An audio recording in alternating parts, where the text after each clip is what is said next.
Hollywood siempre tuvo una relación extraña con el talento que venía de fuera.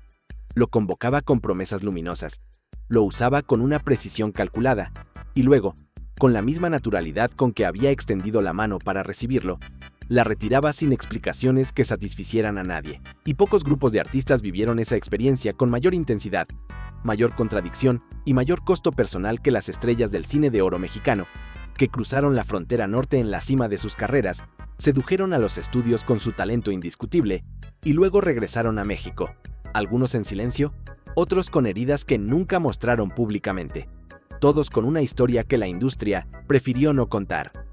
Para entender lo que ocurrió con esas estrellas, hay que entender primero qué era el cine de oro mexicano y qué significaba en el contexto de la cultura latinoamericana de mediados del siglo XX.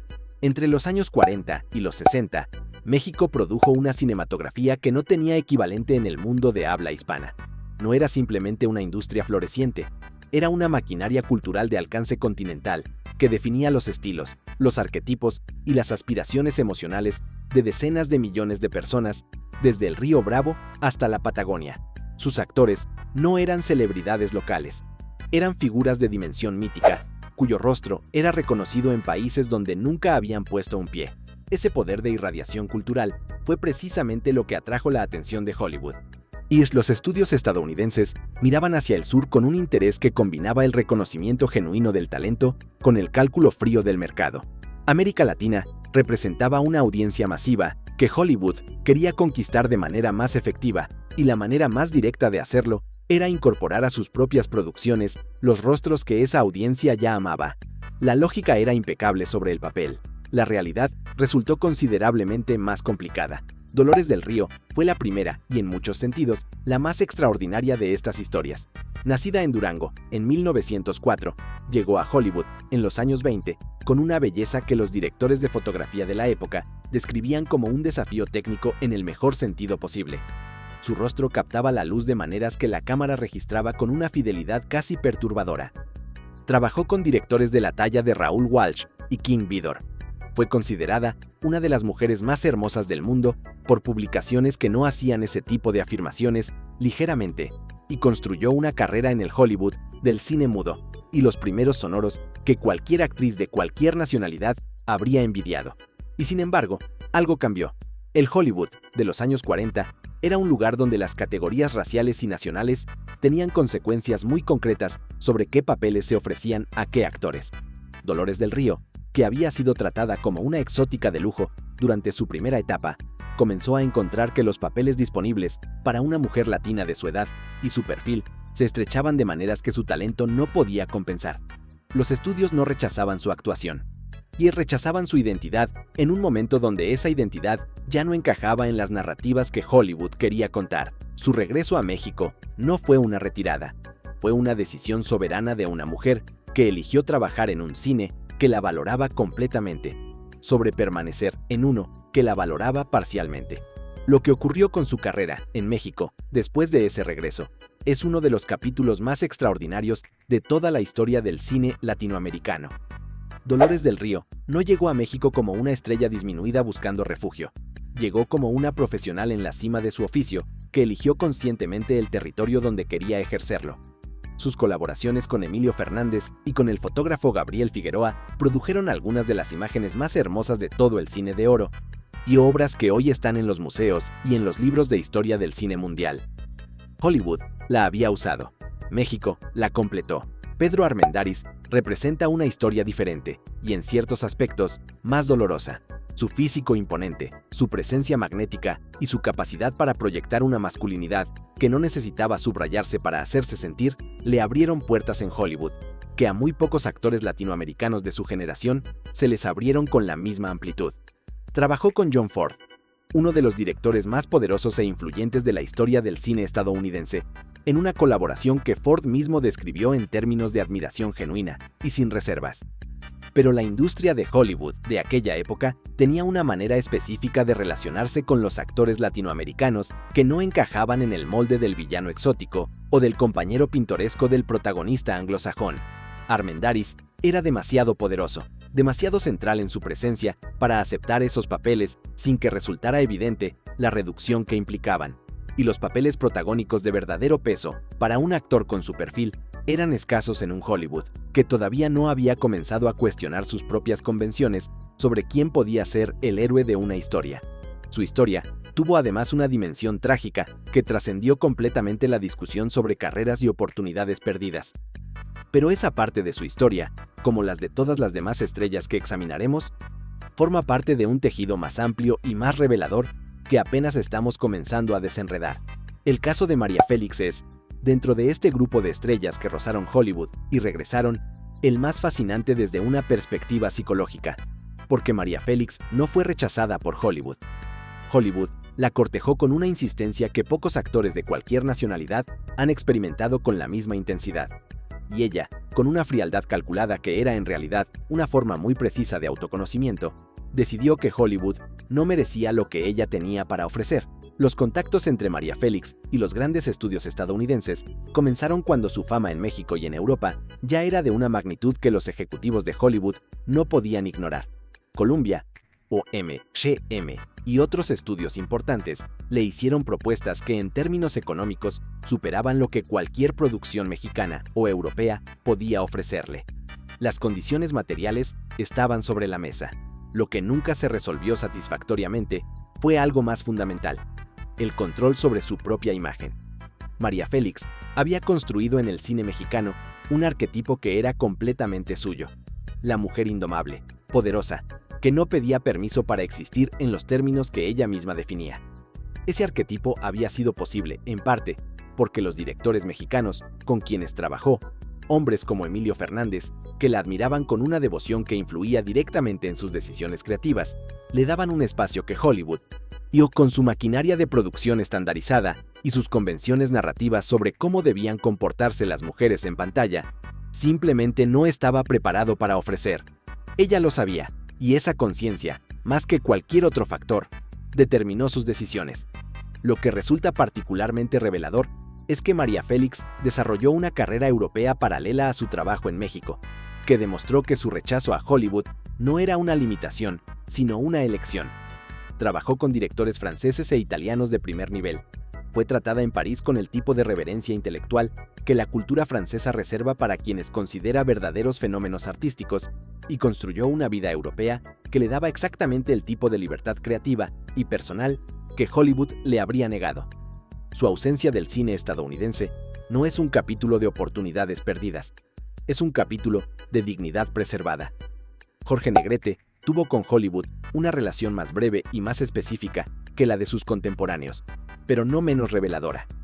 El charro cantor, cuya voz y cuya presencia física representaban para millones de latinoamericanos una encarnación casi mitológica de ciertos valores culturales, fue visto por Hollywood como un producto exportable que podía funcionar en el mercado hispano de Estados Unidos.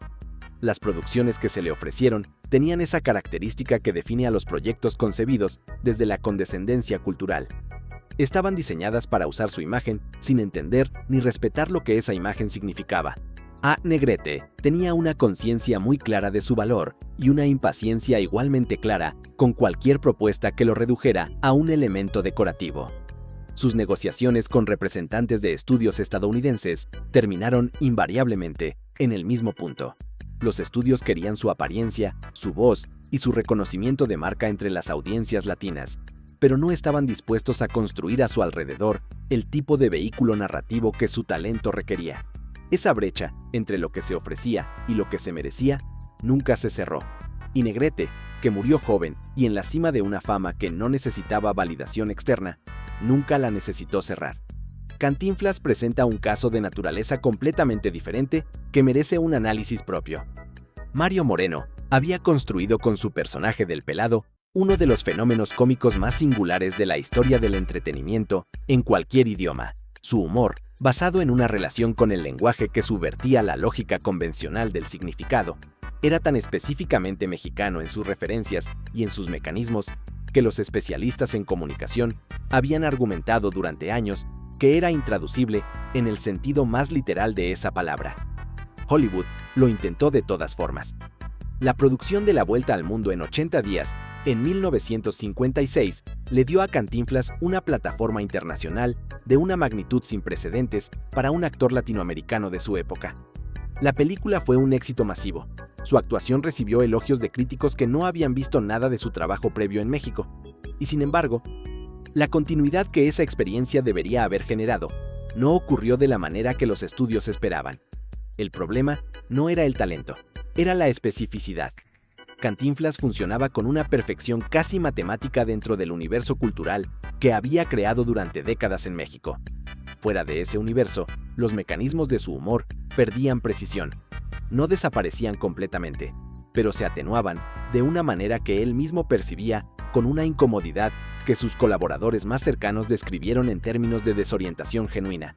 Era como un instrumento musical, perfectamente afinado para una acústica específica, que producía sonidos diferentes en espacios para los que no había sido construido. Su regreso al cine mexicano después de esa experiencia internacional no fue publicitado como una retirada, sino como una elección. Pero quienes lo conocían, reconocían en esa elección algo más complejo que una preferencia artística. Era el reconocimiento de que su genio tenía una geografía, y que fuera de esa geografía algo esencial se perdía. Esa honestidad sobre los límites del propio talento, que en realidad era una forma muy sofisticada de autoconocimiento, es uno de los aspectos más admirables y menos discutidos de toda su trayectoria. Lo que estas historias comparten, más allá de sus diferencias individuales, es una tensión fundamental entre dos maneras de entender qué es el éxito en el cine, y esa tensión, que definió las carreras de estas estrellas en el siglo XX, y sigue siendo perfectamente reconocible en el mundo del entretenimiento de hoy. Hay una verdad que la historia oficial del cine raramente cuenta con la honestidad que merece, y es esta: Hollywood no perdió a estas estrellas mexicanas por descuido, ni por falta de visión. Las perdió porque su sistema, construido sobre categorías rígidas de raza, idioma y origen nacional, era incapaz de contener la dimensión completa de lo que estas personas eran. No era un defecto accidental de la industria, era una característica estructural de una maquinaria diseñada para producir cierto tipo de historias sobre cierto tipo de personas. Y cuando el talento que llegaba desde México no cabía en esas categorías, el sistema lo procesaba de la única manera que sabía, reduciéndolo hasta que encajara o devolviéndolo al lugar de donde había venido. Emilio Fernández, conocido universalmente como el Indio, vivió esa experiencia desde un ángulo diferente al de los actores que hemos examinado hasta ahora. Su relación con Hollywood fue principalmente la de un director cuya visión cinematográfica influyó en la industria estadounidense de maneras que todavía no han sido completamente reconocidas ni documentadas. John Ford, uno de los cineastas más estudiados de la historia del cine norteamericano, admiraba el trabajo de Fernández con una franqueza que sus contemporáneos registraron con sorpresa. La fotografía de Gabriel Figueroa, que era inseparable de la visión de Fernández, influyó en la manera en que varios directores de fotografía estadounidenses comenzaron a pensar sobre la composición y la luz en los años 50. Pero Fernández, como director, nunca encontró en Hollywood el espacio para ejercer su visión de manera autónoma. Los estudios estaban interesados en su estética como influencia, no en él como autor independiente. Querían el resultado sin el proceso, la imagen sin la intención que la generaba. Esa distinción, aparentemente técnica, era en realidad profundamente ideológica. Hollywood podía absorber la influencia de Fernández, porque la influencia no exigía derechos ni créditos, ni control creativo. Fernández, como persona con una visión propia, era más difícil de incorporar a una industria que no había desarrollado aún los mecanismos para trabajar con directores que no compartían sus convenciones narrativas fundamentales. Andrea Palma representa quizás el caso más injustamente olvidado de toda esta generación. Nacida Guadalupe Bracho, adoptó su nombre artístico durante una estancia en Hollywood a principios de los años 30, donde trabajó en producciones de segunda categoría que no reflejaban en absoluto su capacidad real como actriz. Su regreso a México fue seguido por una carrera que incluyó algunos de los trabajos más sofisticados del cine de oro, particularmente su actuación en La Mujer del Puerto, una película de 1933 que los historiadores del cine latinoamericano consideran hoy una obra de importancia fundamental. El contraste entre lo que Hollywood le ofreció y lo que el cine mexicano extrajo de ella es una acusación implícita sobre los criterios con que la industria estadounidense evaluaba el talento femenino latinoamericano de esa época. Su historia ilustra un patrón que se repite con variaciones en casi todos los casos que hemos examinado.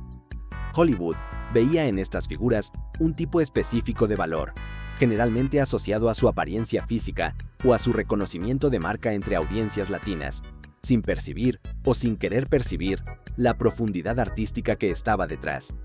Era una forma de reduccionismo que no requería mala intención para producir consecuencias injustas. Bastaba con la inercia de un sistema que había aprendido a valorar ciertas cosas y a ignorar otras. Katy Jurado es el caso que más directamente desafía cualquier narrativa simplificada sobre estas relaciones entre el cine mexicano y Hollywood. Porque Katy Jurado sí encontró reconocimiento genuino en la industria estadounidense. Su actuación en High Noon, en 1952, le valió elogios que iban más allá de la condescendencia exótica habitual. Y su nominación al Oscar como actriz de reparto por Broken Lance, en 1954, fue la primera para una actriz latinoamericana en esa categoría. Y sin embargo, incluso en su caso, el arco de su carrera en Hollywood siguió un patrón que resulta familiar. Un periodo de visibilidad intensa seguido de una contracción gradual de las oportunidades que no correspondía a ninguna disminución de su talento. Lo que le ocurrió a Katy Jurado en Hollywood durante la segunda mitad de los años 50 y los años 60 es una historia sobre cómo funciona el envejecimiento para las actrices dentro de una industria que tiene categorías muy definidas sobre qué tipo de mujeres mayores puede contar y de qué manera. Los papeles que se le ofrecieron en esa etapa eran consistentemente menores que lo que su trayectoria justificaba. No era discriminación en el sentido de una hostilidad activa, era algo más sistémico y en ciertos aspectos más difícil de combatir. La simple invisibilidad que la industria aplicaba a las actrices latinas que habían superado cierta edad.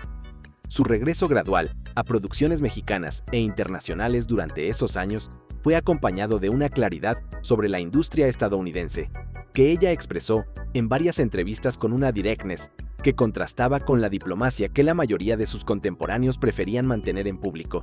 Jurado no guardaba rencor, pero tampoco guardaba silencio sobre lo que había vivido. Y esa voluntad de nombrar lo que había ocurrido, de darle palabras precisas a una experiencia que muchos preferían envolver en eufemismos, la convierte en una de las voces más honestas y más valiosas de toda esa generación. Lo que estas 10 historias revelan en conjunto es algo que va mucho más allá del cine mexicano o de Hollywood como instituciones específicas. Revelan cómo funciona el talento cuando encuentra sistemas que no están preparados para recibirlo en su totalidad. Cómo las personas que poseen algo genuino y singular enfrentan la elección entre reducirse para encajar o mantenerse completas a costa de las oportunidades que la reducción habría comprado.